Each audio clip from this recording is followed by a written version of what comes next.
खुलुमबाय बे समाव दङ बडोलेण्ड इंखं टेलिभिजन स्टुडिअ आं खोमथागोरा गयारि। दिनैनि गाहाय रादाबफोराव दङ। राङारि मन्थ्रि निर्मला सीतारमणआ 2024-25 मायथाइनि आबुं बाजेट फोसावबाय। मिरुनि बाजेटआव आसामनि दैबाना मिरुनिफ्राय जर'खा पेकेज हरनो फोसावदों। तिनिसुकियानि भिल्लबारियाव जोनोमगिरि बिमाखौ गोथाङै फबदों। करिमगन्जआव लामा जाब्रबथाय 5 सुबुंनि जिउ खहा आरो 2 गोब्राब जोखोम।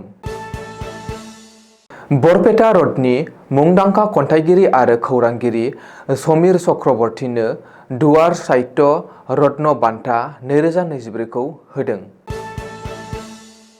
दानिया फैदिनि आबुं रादाबाव।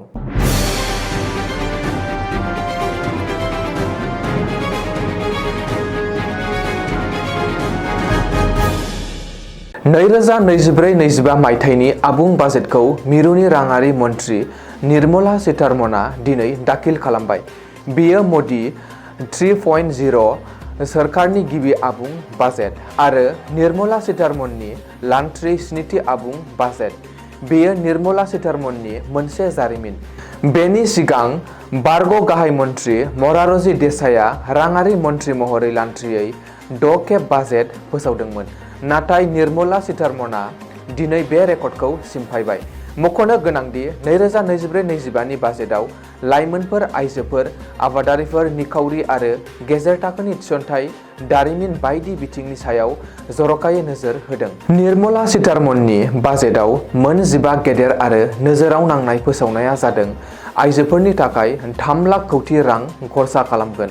5 बोसोराव 4.1 कौटि लाइमोनफोरनि थाखाय थिसनथाइनि खाबु होनायनि थांखि। 6 कौटि आबादारिनि हा रेजिस्टार खालामनायनि थांखि। आबादारिफोरनो 5 बोसोरसिम बेसेन नाङै रेशन। PMAY नि सिङाव 3 कौटि न' बानायनायनि थांखि। 1 कौटि फरायसाफोरनो 10 लाख रांसिम इडुकेसन लन होगोन। 5.63 कौटि गामिनि इनफ्रास्ट्राक्चार दाफामफिननाय।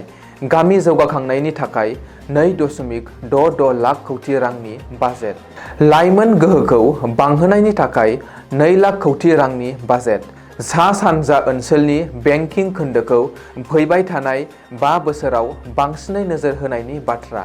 5 बोसोराव 1 कौटि लाइमोनफोरनो दानबान्थाजों लोगोसे इन्टार्नशिपनि खाबु होनाय। दैबाना होबथानायनि थाखाय 11,500 कौटि रां बाजेट हमदों। आसामनि दैबानाखौ होबथानायनि थाखाय स्पेशेल पेकेज हरनायनि बाथ्रा। गामियारि ओनसोलनि निखावरि आरो गेजेर थाखोनि नखरफोरनि न'नि जेंना सुस्रांनायनि थाखाय 10 लाख कौटि रां बाजेट। 2024-25 मायथाइयाव हादरनि मोब्लिब बिफान जौगाखां होनायनि थाखाय 21,400 कौटि रांनि बाजेट आरो केन्सार बेरामनि जोबोर गोनां मुलिखौ टेक्सनिफ्राय उदां खालामनाय। केन्सारनि मोनथाम रोखोमनि मुलिनि थाखाय जेबो रोखोमनि टेक्स होनांनाय नङा सरासनस्रा सुबुङा। मिरु सोरखारनि बाजेटआव जायगा मोनबाय आसामनि दैबाना। आसामनि दैबानाजों जुजिनो थाखाय जर'खा पेकेज हरनायनि बाथ्रा मख'दों मिरुनि बाजेटआव।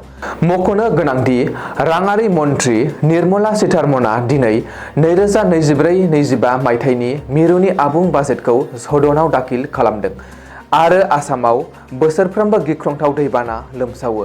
दैबानानि थाखाय आसामाव गोबां खहा जायो।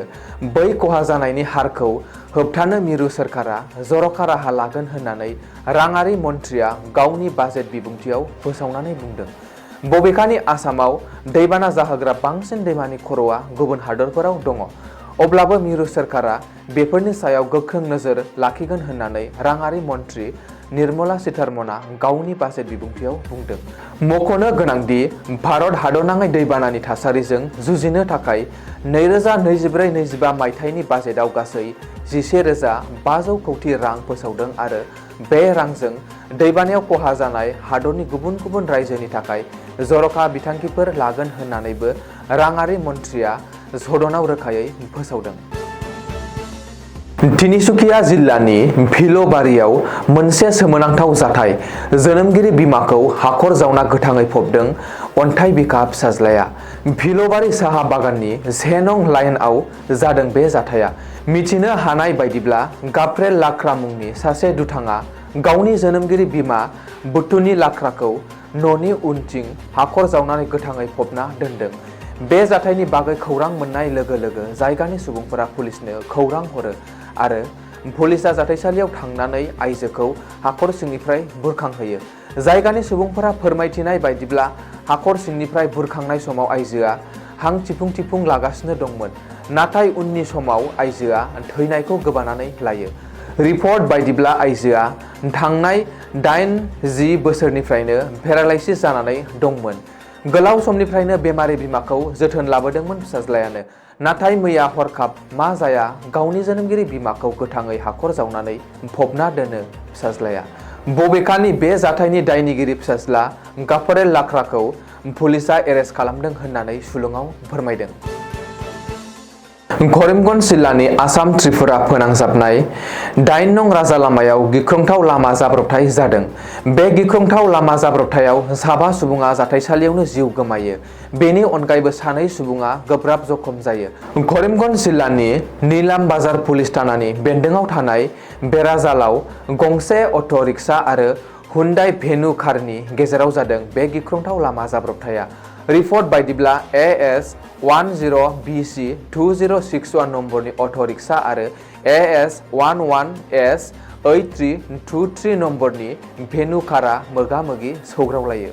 जाउनाव सासे उन्दैसाजों लोगोसे 7 सुबुङा जाथायसालियावनो जिउ गोमायो। बे मोगा-मोगि जाब्रबथाय जानायनि उनाव गंनैबो गारिया लामा सेरनि फोथाराव गलाङो। ओरैहाय बे जाब्रबथायनि उनाव खुद्रिखांनाय जायगानि माखासे सुबुंफोरा दान्दिसे समनि थाखाय राजा लामाखौ होबथायो। नाथाय नीलामबाजार पुलिसआ जाथायसालियाव थांनानै खुद्रिनाय राइजोफोरखौ होख्रांहरो आरो जिउ गोमानाय सुबुंफोरनि गोथै सहखौ बोखांनानै पस्टमर्टेम आनजाद खालामनो दैथायहरो आरो जखम जानाय 2 सुबुंखौ फाहामथायनि थाखाय करिमगन्ज सिभिल हस्पिटालाव लांनाय जायो। दैबगियान प्रशासननि साबं दालाइनि बानजायनायाव साबं साहित्य सन्मिलन 2024 आव दुवार साहित्य रत्न बान्था 2024 बरपेटा रडनि मुंदांखा खन्थाइगिरि आरो खौरांगिरि समीर चक्रवर्तीनो होनाय जायो। खौराङाव मोननाय बायदिब्ला सोनाब बंग आलिपुरदुवार जिल्लानि भारत-भुटान सिमनायाव थानाय जयगावनि समायना गोसो बोनाय थासारियाव आनन्द हटेलाव खुंफुंनाय मुंदांखा समाज सिबियारि अशोक कुमार आगरवाला देबनि आफाद दैदेननायाव बे हाबाफारियाव बरपेटा रडनि मुंदांखा खन्थाइगिरि आरो खौरांगिरि समीर चक्रवर्तीनि आखायाव दुवार साहित्य रत्न बान्था 2024 होनाय जायो।